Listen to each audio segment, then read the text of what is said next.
When I first came to Congress in 2019, I wanted to make a priority of mine, bringing together several passions. The first passion being tackling the climate crisis. The second being securing our national defense and doing right by our men and women in uniform and making sure that we were prepared to address what is, in my view, one of the world's, if not the world's biggest national security threat heading in well into the 21st century, and that is the climate crisis, which we know is not just a threat magnifier that magnifies existing threats, but is creating new ones every day. So that's the reason behind the Sustainable Power Initiative, was to engage with stakeholders, administration officials, and think tanks and elected officials and others to identify ways that we can catalyze the incredible work that's already being done by DoD in this area, which, as we know, has been a leader in the federal government for many years on climate and energy resiliency. So with that, I would like to just introduce, we'll run through all of the panelists here, and then we'll open it up for folks to make some opening remarks from each of you to kind of talk about your areas of focus and what you're doing on this area, and then we will proceed to framing questions. We'll try to answer some questions about what are the next steps, because the first roundtable was focused on installation resiliency, the second on operational energy, and then the third is really to take both of those components and to tie it in locally to Colorado and identify what we need to do legislatively or otherwise to make sure that our installations in Colorado, our military communities in Colorado are secure, are resilient, and prepared to address the threats and the challenges that we're going to face in the next decade beyond. So with that, we're very proud to have Senator Michael Bennett, the senior senator from Colorado, who's been in the United States Senate since 2009. I'm not going to read, Michael, the formal bio here, because everybody knows who you are. Thank you.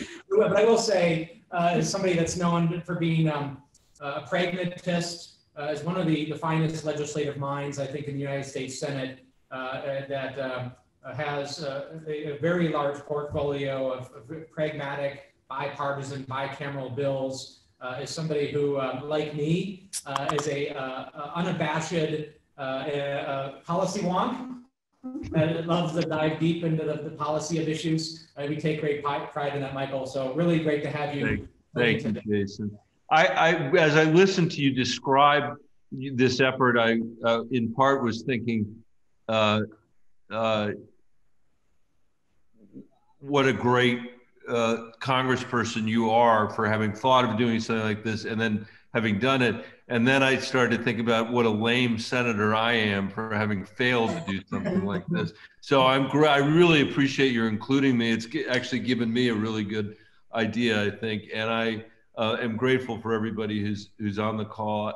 In the meeting. I'll be brief here at the outset because I really want to hear the discussion. But I was once asked by somebody, this is how she phrased it in a town hall. She said to me, Michael, or she's a senator or whatever, she said, can Western democracy solve climate change? And I said to her, wow, you've just asked me the most existential question that anybody's asked me in a really long time, because in that question was you could hear the concern that this enterprise, this democracy, this republic may not be up to the challenge of dealing with climate change, that the broken politics of Washington might not allow us to create a result. And one of the things I said to her, I won't give you the whole spiel, but one of the things I said to her was, your question is such an important one for this reason, if for no other reason. And that is that for us to solve climate change, we need a solution that will endure. We need something that will last from administration to administration. And today's, politics in Washington, that seems like a lifetime for something to exist. Think about what's happened with healthcare over the last 12 years and how politicized it becomes. And I put my ideas in for 2 years, the other side rips them out. I put them in for 2 years, the other side rips them out. That's not a way to govern the country generally, but it certainly isn't a way to deal with the climate crisis, because we need a solution that will last. And the example that I often use for people is, when you think about the way in which the Cold War organized our thoughts, it wasn't that we didn't make mistakes. We did make mistakes. We made mistakes in the name of prosecuting that. But we also kept our eye on what we were trying to do. And every president knew what their job was with respect to the Soviet Union and the transatlantic alliance, even if there were differences between Democrats and Republicans. And we won that war over the course of 50 years, not 2 years at a time. And so I am always looking for opportunities in climate to try to build an unusual coalition that will endure. So I've spent a lot of time as a member of the Agriculture Committee with farmers and ranchers across Colorado, trying to enlist them in the climate effort, even if they're voting for the other party, as a way of trying to create a solution that will endure. And I believe this is exactly what you're trying to do here with DOD. I mean, DOD has an incredibly important role to play on the merits, but it also, I think, can help reduce the partisan nature of the politics around climate. And it's been amazing to see the progress that's already been made. And I think if we look at this through a national security lens, it's much more likely that we will travel a far distance. So with that, I'll just say again, thank you, Jason, for letting me come on. And I'm really anxious to hear what others with a lot more expertise have to say. Yeah, thank you, Senator Bennett. Appreciate those introductory remarks. Next, we have Joe Bryan, who's the Senior Climate Advisor for the Department of Defense, or who I like to refer to as the DOD's Climate Czar. Very excited to have him. Prior to being named Senior Advisor on Climate to the DOD, Joe Bryan served as the Deputy Assistant Secretary of the Navy for Energy, starting in 2014 under the Obama administration. After leaving the administration, Mr. Bryan joined the Atlantic Council as a Senior Fellow and founded Muswell Orange LLC, a clean energy consultancy. In recent years, Mr. Bryan has written and testified numerous times on climate change, clean energy, and the military. Joe, over to you. Thanks, Congressman Crow, and thank you, Senator Bennett. I really appreciate your kind of high-level view there, Senator. It's and I think you're right about you're right about a lot of things, of course. That's important to say. But you're right on this issue too, and that I think one of the ways in which we can contribute, the Department of Defense can contribute to this dialogue, is to talk a lot about how our climate solutions align with our mission objectives for the Department of Defense and the military. So this is an incredibly important issue. I appreciate the opportunity to join the discussion today, and I look forward to hearing from folks who work in different segments of the economy and who are out at, for example, Colonel Campbell out at Buckley. Really interested to hear his thoughts. As Congressman Crow mentioned, my name is Joe Bryan. I'm the Senior Advisor to the Secretary of Defense and the Deputy Secretary for Climate. And the most important thing to mention probably is that the fact that my position even exists is evidence of the priority that this issue, priority place this issue holds for this administration and for the Secretary and the Deputy Secretary and the entire Department of Defense. And the important point is that that's with good reason. Secretary Austin said pretty clearly that climate change affects everything that the department does, and that runs from resetting the geopolitical landscape as we think to the Arctic and our competitors and other places in the world where things are shifting and climate is impacting how we're going to relate to the world and how others are going to relate to us. It's creating demands on the force, whether they be humanitarian assistance and disaster relief demands, or whether they be, as Congressman, you alluded to, the injection of uncertainty and dislocation of people around the world, creating opportunities for instability and for malign actors to take advantage of some of these events. And then the thing that I think we're going to talk a bit about today is the impact on our installations. There's both a long-term impact of climate on our installations and impacting our readiness, ability to train, our ability to do our job, and then the acute impacts of climate events on our immediate ability to support the mission. And that's a really major threat given how critical our installations are to our forward deployed forces, increasingly so, and to the mission. So as Senator Bennett mentioned, we're looking for places in which our national security objectives are aligned with our climate objectives. And when you look at things like energy efficiency, really aggressive energy efficiency, when you're looking at things like distributed generation that doesn't require logistics support, things like solar, when you're thinking about things like storage and the increasingly important role that plays not only for our facilities, but for our platforms, all of those things are absolutely necessary for the mission. They're also happen to be good for the climate. So we see a lot of alignment in what we need to do for the department just to do our job and what happens to be good for the climate. So I look forward to the discussion today with everyone at the table, and appreciate again, Senator and Congressman, you for leading on this. I think the country appreciates it, and certainly the Department of Defense appreciates it, because this is the discussion we need to have. Thanks so much, and I look forward to the discussion. Thank you, Mr. Bryan. Next, I'm going to go to our host this morning. We're sitting in the conference room at Buckley Air Force Base in Aurora, in the best congressional district in the state of Colorado. Lieutenant Colonel Campbell is the acting commander of the 460th Mission Support Group, Buckley Garrison, Colorado, which is a fancy way of saying he's responsible for the tenant units and the operations of the base and making sure that all of the trains run on time and things happen smoothly on the installation, which is no easy task, to be sure. So your responsibility is leading a 150-person group and providing administrative personnel support with over 14,000 personnel and 97 units in 4 major installations in the United States Space Command, as well as other units and agencies in the Front Range area. So it's not just Buckley, but it's the broader region as well. Colonel Campbell is a two-time graduate the squadron, two-time graduated squadron commander, or you were a squadron commander twice, what we're trying to say, artfully. I need more coffee. His first command was the Defense Logistics Agency Energy as the commander, DLA Energy Japan, and the second command was the 35th Logistics Readiness Squadron. So certainly no stranger to energy issues, to be sure. And I sit on the Readiness Subcommittee of the Armed Services Committee, so I look at all the installations around the globe, but frankly, I'm very proud that Buckley is, as I like to say, my installation that I'm most proud of, and the work really begins and ends for me with Buckley. So Colonel Campbell, thank you for hosting us and for your work, and if you'd like to have a few opening remarks. Thank you, Congressman Crow. Senator Bennett, thank you, sir, for being here.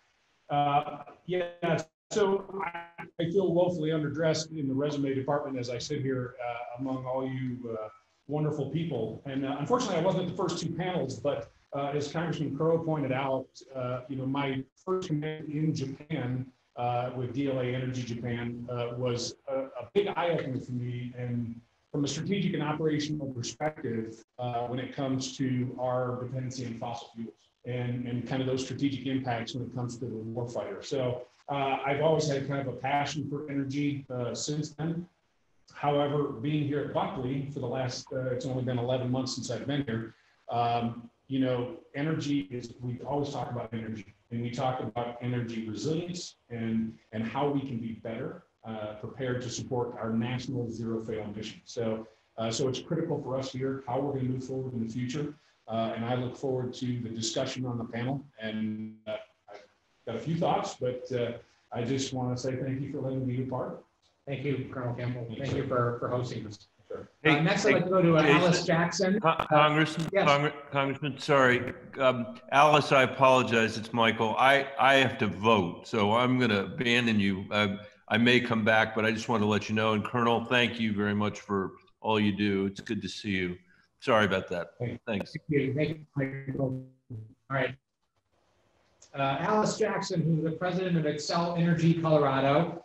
Ms. Jackson previously was the area vice president of strategic revenue initiatives, leading the company's revenue growth strategy. From 2013 to 16, she was the regional vice president of rates and regulatory affairs. And Excel Energy, for those of you who don't know, and covers not just Colorado, but many states in kind of the western region, Minnesota and other areas, and frankly is doing incredible things in the state of Colorado in terms of really increasing the renewable energy portfolio. I see, Alice, you have the windmills behind you, but really helping the state meet its renewable energy portfolio standards and being very aggressive in its innovation.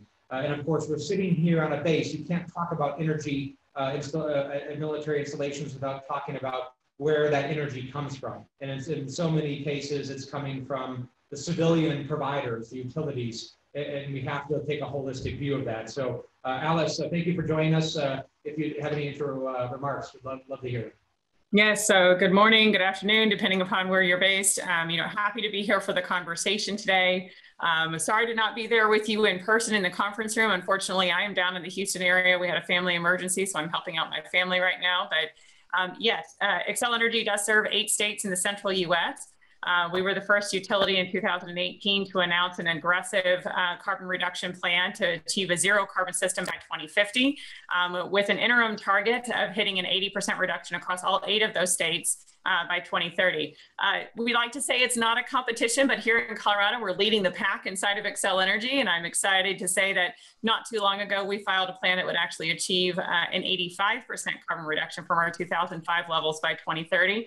And remarkably, in looking at that, we believe we can deliver reliably to our customers roughly 80% of their energy coming from renewable resources. So that's quite a change and a step forward, both nationally as well as in Colorado, and we're very excited to look at that.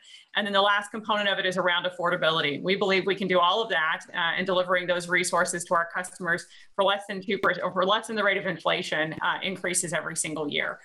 So that is something that we're really excited to continue exploring, as well as looking at beneficial electrification and EVs, so electrifying other sectors.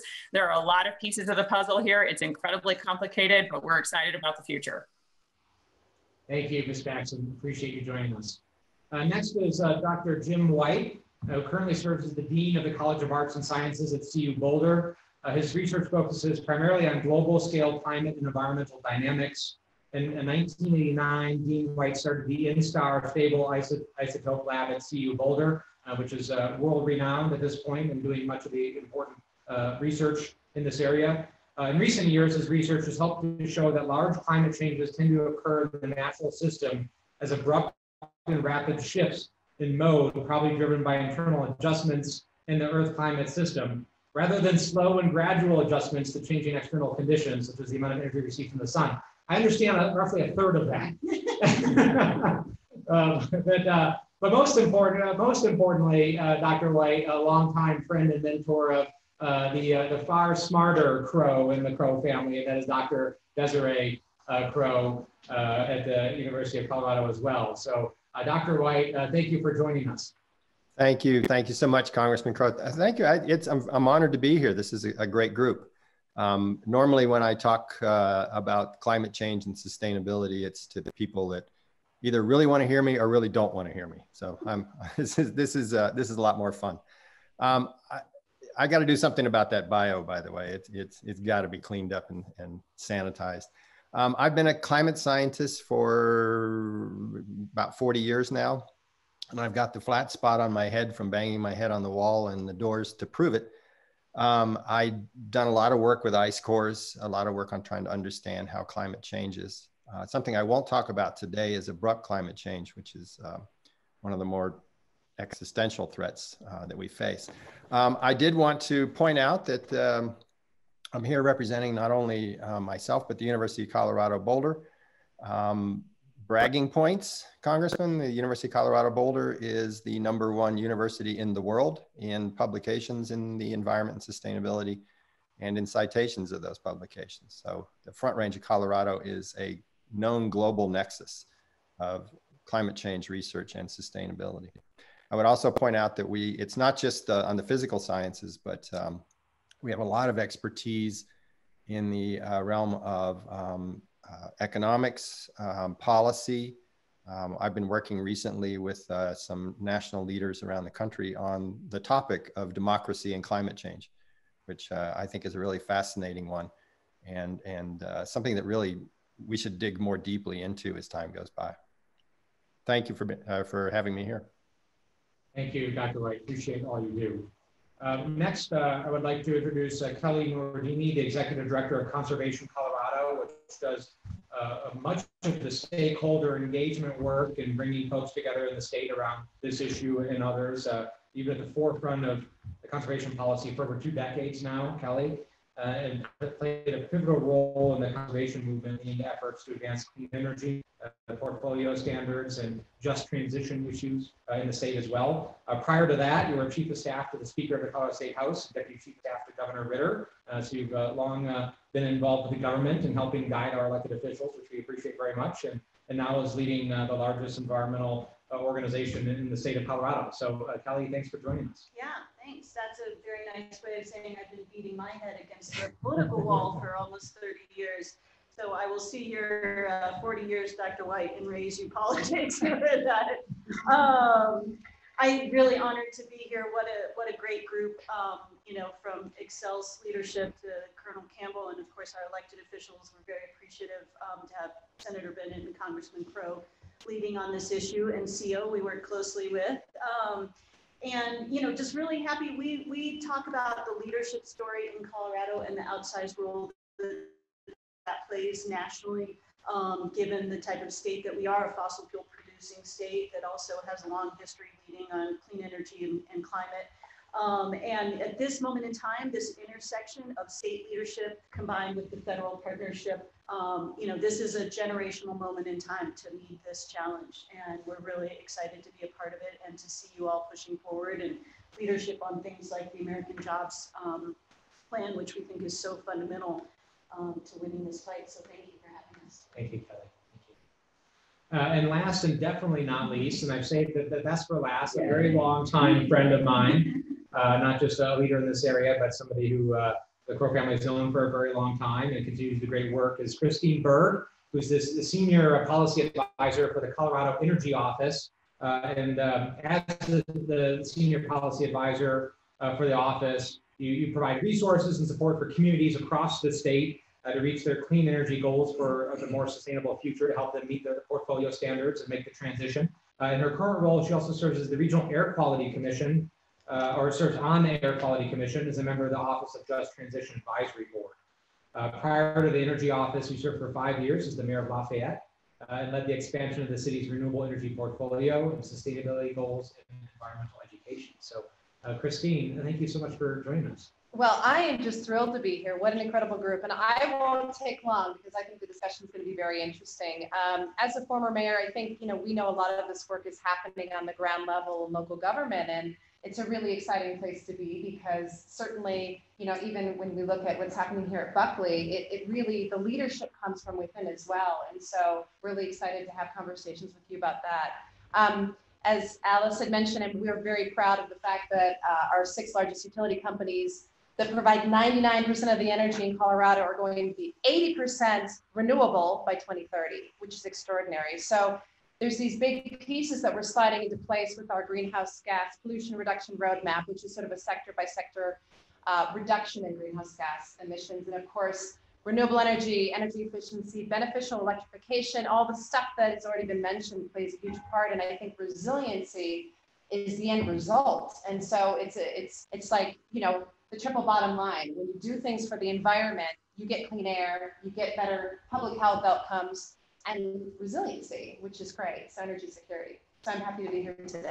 Thank you, Christine. Really, really appreciate all of you. Let's kick it off. This is meant to be, you know, more conversational, but I wanted to start with some framing questions. And I'm going to direct it first to Dr. White, actually, just to kind of set the context for what it is we're dealing with here and to localize this issue. Dr. White, you've been researching, as you mentioned, the climate crisis, climate change for 4 decades now. So I don't think there's really anybody, or not many people more in the world that understand the trajectory and the trends and kind of what's happening here than you do. What can you tell us about what's happening in Colorado? You know, we are sitting here at a base that has some cannot fail national security missions that our country relies on. We have more of those to the south in Colorado Springs. We have 6 major military installations or facilities in Colorado that houses some of our most important national security assets. So what risks and what are we facing in the next decade here locally? Well, let me just preface my remarks by saying I teach a 16-week course on energy and climate change. So we could do this for a while, Congressman Crow. I'm not going to do that. What I am going to do is hit some highlights and a lot of material that both Joe and Alice could easily cover themselves. I will tell you that I'm going to sound like a really depressing person, but I want to tell you that I'm not. I'm very optimistic. I think this is a problem that we can solve. That human beings are really fundamentally adaptable and intelligent, and if we put our minds to it, we can actually solve these problems. The important point being, if we got to put our minds to it. I just want to highlight a few local and external and what I call existential threats. While I'll focus first on Colorado, I do want to point out that what happens, unlike Vegas, what happens in the rest of the world does indeed impact Colorado. So we have to pay attention to that. Our number one problem in Colorado is water scarcity and the fact that our climate is drying. One of the truisms in climate change in the Northern Hemisphere is if you look south, you can see what's coming your way. And the aridity of Arizona and New Mexico is on its way. And that impacts industry, including the military. It impacts agriculture. It impacts residential use. It precipitates state-to-state conflicts that we are currently, as you all know, dealing with, and they're just going to get worse. A subset of water issues is water seasonality. We're now seeing more rain than snow. And that creates a problem because snow is a reservoir that we in Colorado use. It's a free reservoir. We're going to have to be thinking about building reservoirs. And one of the key problems in Colorado is as soon as you say the word, I want to build a reservoir, you get things thrown at you. We also are facing probably the second biggest problem in Colorado is tied to water, and that is fires. There's a great deal of ecosystem damage. There's a great deal of economic damage from tourism and health impacts as well. The Front Range air here in Colorado last summer was really bad and is probably not going to be a whole lot better this year. And that's not just Colorado wildfires, but all the Western wildfires that bring smoke our way. Weather extremes are a serious problem. We're facing more droughts, more heat spells. Ironically, in the middle of more droughts, we're also facing larger rainfall events, larger snowfall events. So the extremes, and in a warmer climate with more energy in the atmosphere, you tend to have more of the extremes. As we found out this past spring, we're also looking at a world in which the cold air that's normally bottled up in the Arctic is now freer to sag south. Particularly in the shoulder seasons in the spring and the fall. And that leads to unusually cold outbreaks that constrain our energy systems, as we saw with what happened in Texas. And then, as I said, it just doesn't stay in Texas. A lot of the costs got passed around in a quite unusual way from a consumer point of view. A lot of ecosystem changes that are difficult to deal with, pests and diseases that are now outworking and competing the ecosystem that is really a 50-year-old ecosystem. As the climate changes, pests and diseases can change faster. That's true in both natural environments, but also in agricultural environments. Heat-related health impacts, including death. From an energy point of view, Alice can talk about this, but our infrastructure is built around a past climate, and that's a problem in terms of summer cooling demand, heating demand during the shoulder seasons in particular. In Colorado, we have a very robust oil and gas industry. And as we think about transitioning away from oil and gas, we have to think about the impacts that has on Colorado from a human point of view. Also an economic point of view, taxes, jobs, et cetera. And I think a big question is, what is the best use of the remaining reserves that we have? And I will put in a pitch for the military right there. As Alice can tell you, we are blessed in Colorado with wind, solar, hydro, geothermal. We are capable of being one of the renewable energy capitals in the country. And exploiting that just makes a lot of sense. From a carbon point of view, but also from an economic point of view. I'll just point out also that the as I pointed out earlier, the infrastructure that we have in this state, and probably within the military as well, is built around a past climate. Just a couple of examples for you. One is storm drains. So when we have very large rainfalls, we built a storm drain system that was built around a certain maximum size or expected maximum size of rain, say the 20-year rain or 30-year rain. That's as rainfall events get larger, our storm sewer systems get swamped more and more often. And many of them go through our sewer systems, and then that gets bypassed and dumped into creeks and lakes, et cetera. I chaired a National Academy Committee several years ago, and I'll always remember this. But we had someone, I wish I could remember his name, from the Navy come in and talk to us about unexpected problems. And the unexpected problem he pointed out was that as sea level rises, you can't sail aircraft carriers under bridges anymore, which I thought was, a really excellent illustration of just how orthogonal you have to think when you think about climate change. You get used to a certain situation and then you realize, oh, that doesn't work anymore. I did want to mention some external threats that I certainly Joe can talk about as well.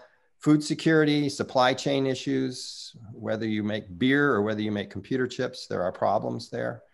Resource security, one of the examples that I use in class that I have my students research is lithium. Do we have enough of that stuff globally? Are we secure in our supplies of lithium if we want to make a lot of batteries? Some of the larger problems that we face, sea level rise, which is a huge economic challenge here in our country and around the world, but also a problem of refugees as well. We expect that the number of refugees will be in the hundreds of millions and not just the millions that we see today. And that's going to be a problem for sure for our military. There's also problems with excessive heat in the tropics. So even if sea level wasn't rising, and it is, the ability of people to live in the tropics and to grow crops, et cetera, in the tropics is declining as time goes by. I've spent way too much of my life in Greenland, underneath the snow, drilling ice cores. So Arctic change is something that's very near and dear to my heart. A lot of geopolitical issues here. Love to sit down and talk, Joe, with you at some point about this, because the challenge that, for example, Russia faces to the United States, this is something that we have to say out loud and we have to deal with. And also, as the Arctic begins to warm up and dry out a little bit, massive wildfires. We now have something called ghost fires or zombie fires that they start one year. And even though there's snow and cold, they manage to smolder in the peat underground and then re-erupt as when the weather warms up again. This is new. We've not faced something like that before. So these are real problems that impact the quality of the air, that impact Colorado externally by impacting the environment, by impacting refugees, et cetera. And finally, I just want to finish up on existential threats, because I would be remiss if I didn't talk about this. The current denial of reality when it comes to climate change is a real problem, because climate change is very simple physics. And the fact that 40 years ago, I was unable to convince people using science that climate change was real is I think, a real problem. I have to look my kids and my grandkids in the eye and tell them we screwed up. We didn't get the job done. There's also the question of can we pivot without public support? And I think that's a real issue that we have to face. As I pointed out, the threat to democracies is very real, and we have to take that problem very seriously. And then finally, I just want to wrap up with we have tools, but we have consistently lacked the will to use those tools. For example, we can. Dr. White, if I could stop you there, because we're going to get a little bit into the tools with Mr. Bryan. I'm going to make sure that we're reserving enough time for the other folks. Okay, my apologies. Yeah, a sobering assessment for sure, and we have our work cut out for us in every respect. Thank you. Mr. Bryan, on that point, it's a good segue into the role of the DoD here. And I know there's a tool called the Defense Climate Assessment Tool that the department has rolled out to try to better understand the impacts of climate. Would you be able to just describe, how that tool works and how the department is assessing those potential impacts and gathering information, and how that's going to play into, the master planning process for Colonel Campbell and other folks in installations like Buckley and around the world? Sure. Thanks, Congressman, and Dr. White. Appreciate that overview.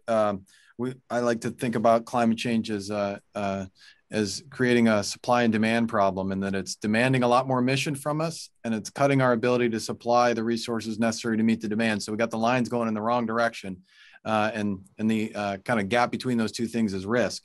And one of the things, Congressman, that we need to do if we're going to address risk is we need to identify what that risk is. And I think that's what the Defense Climate Assessment Tool helps us do. It's kind of a first step assessment that takes a bunch of data, geospatial data, looks at a particular facility or installation, and allows us to identify risks around 5 or 6 key areas: drought, flood, heat, a number of kind of thresholds, and allows us to take a first cut at what the threat climate's going to pose to that particular installation, the mission that's housed there.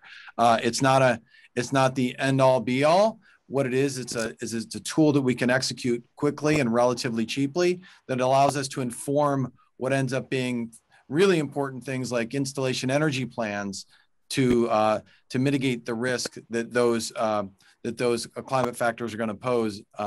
It allows us to inform our master planning process, which says, okay, if we're going to face these climate risks and we have these energy systems in place and we know they're going to be affected, what does our master plan need to look like? What do our buildings need to do? What do our energy systems need to do? So it's a fundamental piece of building a resilient infrastructure for the Department of Defense and installations like Buckley and around the country. And we've kind of, the tool's been around for a bit, but what we've done is we put some urgency to our ability to assess kind of enterprise level risk using the DCAT tool. So the Secretary, as we talked about earlier, participated in a climate leaders summit that the President put on a couple of weeks ago.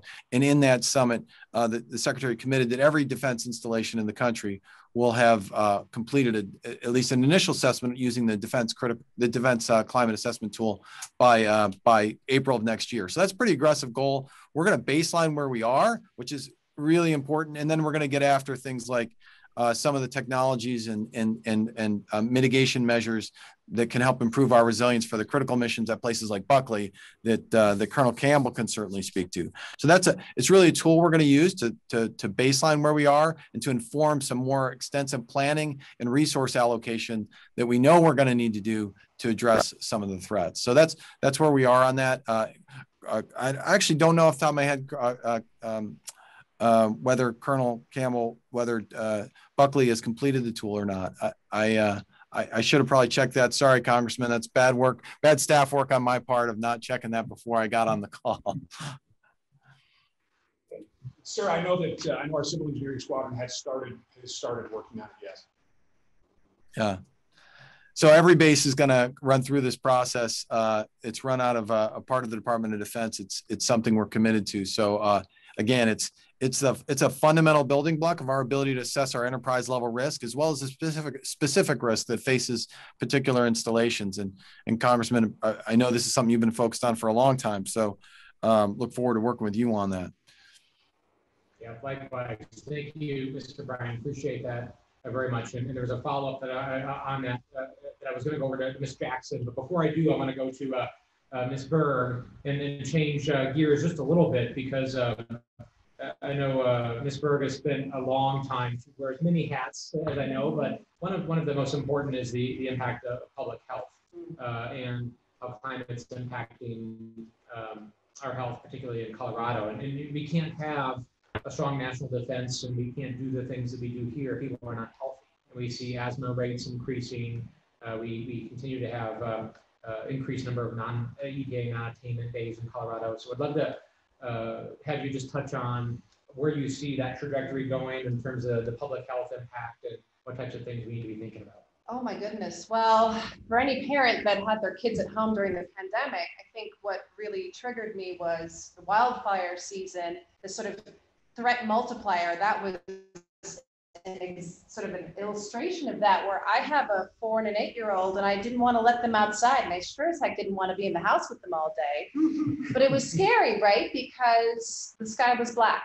And as a parent, as we look at what, I even think today, how did that impact them in that time period? Because we did go outside, and so I think the public health side of it, it's not just air quality, it's also rates of depression, right? It's mental health. And this was training ground. COVID-19 is training ground for more pandemics. And as the weather warms up, the ozone, everything exacerbates the temperatures and the air quality. So as we know, we're in a non-attainment zone on the Front Range, and we're working diligently to figure out, okay, what are all the mechanisms by which we can incentivize local governments and other jurisdictions to really think solidly about their role? What do they have to play when it comes to transportation, smart growth? Let's look at infill instead of building out in the countryside. I mean, all of it's really tied together. So yeah, I think it's scary, to be honest. And,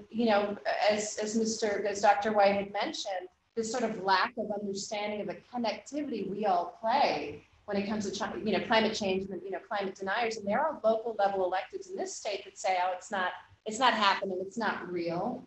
So we are seeing it in front of us in Colorado. I mean, we don't have the sea level rise in the same way, right? That's really visible in places like Miami, where the king tide is year round. But by God, we have a ski industry that's a multi-million-dollar ski industry. The outdoor recreation industry is also a huge employer. And so when we look at the vitality and innovation that we need to come up with, we've got all the tools. You're right, we have the tools. And I think we've got a really motivated legislature, and we have, a lot of bills that have come through, but I always go back to the local level government and how do we support them? Because it takes a lot of staff capacity, technical expertise, and money. So we're really crossing our fingers. We've got some really great, I think significant amounts of money that we can give to local governments, because they're on the front lines when there's a health epidemic, when there's a fire, when there's a flood, as we saw in 2013. So I think we all understand the connectivity to public health, and I think there's a lot of fear around, okay, what's going to be the next big thing, right? And so. Thank you, Christine. Appreciate that. So picking up on what Mr. Bryan just mentioned in terms of the connectivity issues and the infrastructure issues, and Dr. White mentioned the issue that our infrastructure is not infrastructure that's designed to meet this challenge in the evolving climate, which is a perfect segue into you, Ms. Jackson, who's really leading the way and managing the organization that is trying to solve that infrastructure challenge, at least from an energy perspective. And I know we've had these conversations before. One of the biggest challenges is moving energy from where the wind is blowing and where the sun is shining to where it's not, but also base load. Tropical Storm Uri and other extreme weather events have really highlighted the vulnerability of the grid. And if we had a similar event in Colorado, there's only a limited number of days installations like Buckley can operate if the grid goes down, and that would be a major problem for the country. So I'd love your thoughts on where we are in infrastructure and what you see as the biggest challenges to build the infrastructure we need to adapt. No, well, thank you, Representative. And I would agree with you, infrastructure is a constant focus, and it's something that utilities, not just Xcel Energy, is looking at very closely on how do you maintain the reliability of that system and the deliverability, because we're transitioning very, very quickly. Colorado really is the tip of the spear when we're talking about transitioning from, dispatchable resources to the variable energy resources. And those are not located in the same places. That's why, along with the plan that we have before the commission right now, looking at the 85% carbon reduction, we also have transmission infrastructure that has to be built out in order to deliver those resources reliably from the eastern plains of Colorado back to the load centers. And it's not just for us. It's not just for Xcel Energy and the customers that are connected to our system. It's also for the rest of the customers and the other utilities across the state, because transmission, quite frankly, is open access. So anybody can connect their generation resources to those facilities in order to be able to get that energy back. So you have to build a strong backbone. Resiliency, I'm sure, is something that you talk about a lot on Buckley's Air Force Base. It's something I know we talk about with you all from an energy perspective. It's something we have to look at, which means we also have to keep other types of generation resources available until we get to zero carbon-based dispatchable resources. Because I don't know about you all, but I still haven't figured out that the red bat phone that I can pick up and call and say, hey, can you move those clouds aside? Can you make the wind blow longer? Or can you make the day a little bit longer and the sun stay up? So we have to get creative. Battery storage is part of the solution and something that we're investing in, but we need longer duration. And that's not just for Colorado. Joe, as you mentioned, we are blessed in Colorado. We have 300 days of sunshine, which means we have solar resiliency. We have high wind speeds on our eastern plains, as Dr. White was mentioning, which means we have better output coming from those wind resources. You go to other states in the country and they don't have that same blessing. And so we have to figure out how the technology advancement that needs to happen between now and 2030, 2040 is something that we have to consider very strongly. And just like wind resources were more expensive 15 years ago than they are today, these technologies are out there, but they're really pricey for customers. So we need help in figuring out, how do you install those? How do you keep the cost reasonable for customers so that we can get the supply and demand curves to do what they do in technological innovation and move them forward to lower those costs for customers. So Representative Crow, one of the things I like to mention, and I know you and I have spoken about as well, is really around not just the communities that are impacted by the air quality, but the communities that are going to be impacted by the transition. And so particularly looking at some of these rural communities where we have coal resources that are closing, how do we help them continue the resilience of just the fabric of their lives? And that is something that we're talking about with a number of different departments at the federal level right now on figuring out, how do we redevelop, particularly in Colorado, the Hayden community? How do we reinvest in that location so that we're looking at the long-term future, whether that's tax-based or jobs, and the resiliency of the system in that part of the state? It's incredibly important for us to pay attention to those as we continue to move forward and figure out ways to, once again, make those investments, maybe even in new technologies, and help lower the overall cost and burden on those communities and the general electric-based customers. But yes, there's much investment to be made. I think it's a testament to where we are in the state of Colorado, that even though Winter Storm Uri did impact us all the way up to the Front Range, we hit some of the record high or record low highs, in the Denver metro area as we went through that event. We had no interruptions, on our system because of failures of the infrastructure, which is, I think, a really important piece. But that also goes back to the resources we had on the system and how do we make sure we have those insurance policies in place to be able to deliver what our customers need, whether it's the Air Force bases, the manufacturing facilities, or people staying comfortable in their homes. So there's a lot of opportunity here, many conversations to be had, but I would encourage all of us to continue to focus on how do we help even those communities that we're transitioning, particularly over the next several years, and then double down the focus on technology, because we need to figure it out in order to continue to drive that zero carbon future. Thank you, Ms. Jackson. It's as if you knew I was going to go to Kelly next with that last comment, because as Kelly knows really well, none of this gets done without a coalition, without bringing people to the table to help get it done. Ms. Nordini is no stranger to that. So I'd love your thoughts on how do we, as we do this work and make this transition, how do we build that coalition and bring the folks who are going to be impacted by that to the table and make sure that it is a just one. Yeah, and thank you, Congressman, for raising that. And I think those are the two things that I wanted to add to the conversation, because I'm not going to try and science or any of you all, but I think there are two important pieces that we haven't really talked about, and that is the public and specifically communities of color. And happily, I was really happy to hear that Dr. White is optimistic.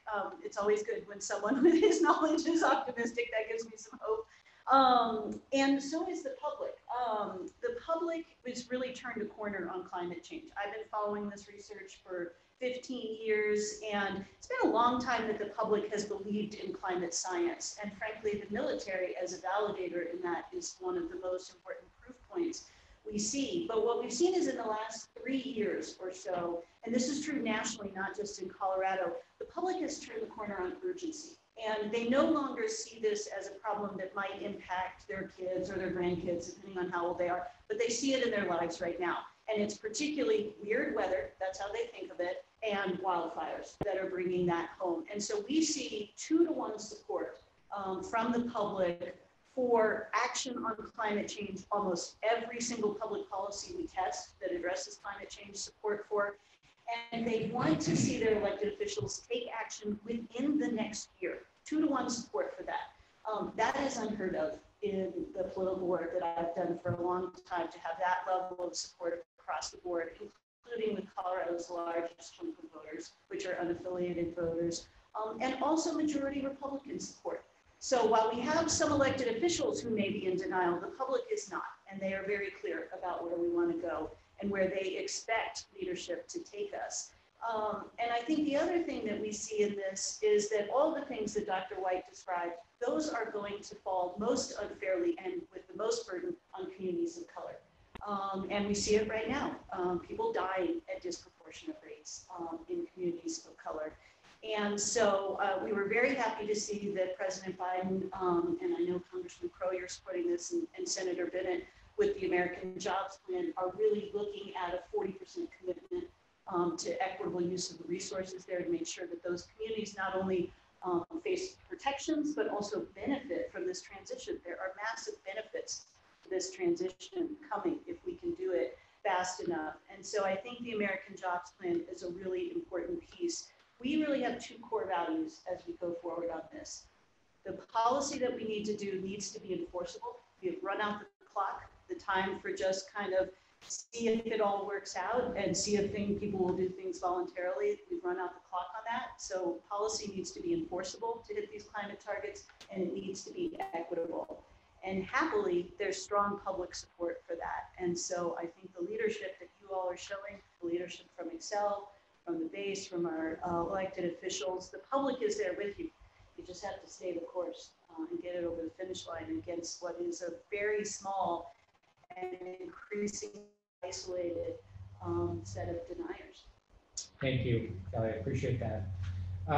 Colonel Campbell, going to you. Mr. Bryan really set the table at the DoD level in terms of the DCAT, the assessments, assessing the situation. You're responsible for Buckley. Major military installations have to go through a master planning process. I think it's every 5 years. And that master plan has to look out 10 years, I believe. You have to project 10 years. And one of the things that both Dr. White and Mr. Bryan mentioned was water, right? And there's an adage in Colorado and in the West that whiskey's for drinking and water's for fighting, right? And there's very few things that are more contentious than water in the West. And I led along with Congressman Lamborn and I did a bipartisan water bill last cycle that actually passed with broad support in the Armed Services Committee to help us assess water issues in the West, including Buckley. So looking at 10 years out, how do you think your water needs, and then you can touch on electricity as well, but water in particular, with a growth trajectory for Buckley, whether or not that's part of the master planning process? Thank you, sir. And yes, we do look at water. We do look at electricity. Since I've been here, I've not heard issues with potential growth or concerns with water consumption or lack thereof. But again, I've been here 11 months. So as we go through that process, yeah, obviously, as the climate changes and water becomes scarcer, then could it affect Buckley? Yeah, absolutely it could. I think for us right now, I think electricity is more kind of the salient point on how we support this, like you had alluded to, right? That our national mission that is zero fail. And so the interest in how do we support that? How do we have redundancy? Because I would tell you that one of the things that concerns me is power here. And but but how do we do that? And Excel has been a great partner for us. And I know we've had discussions. I had discussions this week actually with the aerospace data facility here in Colorado to talk about power, because it's kind of, we have to team up and we have to come together to do that. So we do have a power gap, I think, for redundancy and resiliency, where that comes from. But also, if you look at Buckley, there's a land piece here on within the fence. And I don't know if it's been really addressed yet. And I apologize, I just didn't have the corporate knowledge on the power situation as far as resilient and renewable energy. What are we going to do? How are we going to get after it? But I would tell you, why can't we have yes, we would love to have an XL substation on the installation. Absolutely, that would be great, because that would be a win for the folks in your district, because they would no longer have to share a substation with us. We'd have our own dedicated substation. So that would give more power back to your constituents. But the other part of that is, why are we looking at microgrids? Why are we not looking for solar farms? Why are we not looking at wind? And again, there's always the mission you have to look at. And if it interferes with the mission, then that's an issue. But I haven't heard that talk in the 11 months that I've been here. But like I said, we've got a lot of land on the east side of the base. So is it possible that we could have, use the DSIP program, right, our community infrastructure partner, and have that partnership with downtown and industry to come out and look at that? And would that be a viable solution? And then long term, if you're talking 10 years down the road, sir, if you look at that, where's storage capacity and batteries going to look like in 10 years? And if we have a solar farm and the batteries get better and we can store power, not only can we use that to subsidize a substation, which we would really love, Excel. We would love that on the installation. Could we use that solar power and storage capacity as a subsidy to that, or to help that? And then does that then give us the capacity by 2030 to start getting off of fossil fuel vehicles, getting onto electrical vehicles, and then looking at how do we get infrastructure put in place by DSIP for charging stations, so that it's not so costly to the DoD. So I'm sorry I didn't answer your water question very well. I'm just not that well versed on any water issue or concerns that are brought to my level. We'll give you at least 1 year to get your feet on the ground before you dive into the water battle. Right. Yes, sir. Yeah. Well, thank you, Colonel. I appreciate that. Well, I want to be respectful of everyone's time. Everyone has other meetings and things, but this was a great opportunity to come together. I know many of us could talk about this for days on end, because there's just so many facets to the challenge. But we will stay on time. I'm always ardent about that. So thank you to all of you for doing this. This is a huge challenge, and it's one that we have to get right. There's just no other option. Too much is at stake and depending on it. And I appreciate the leadership of everyone here helping us gather the information, understand the problem, do the research, try to put that into effect, build community coalitions, secure our national defense, and build up the infrastructure and actually deliver the energy that all of you do. And I do want to give a quick shout out to the team, Emma, Connor, Rebecca, Veronica on Team Crow that helped put this together. There's a lot of logistics and moving parts, and of course, none of this happens without the great team making it happen. So really appreciate that.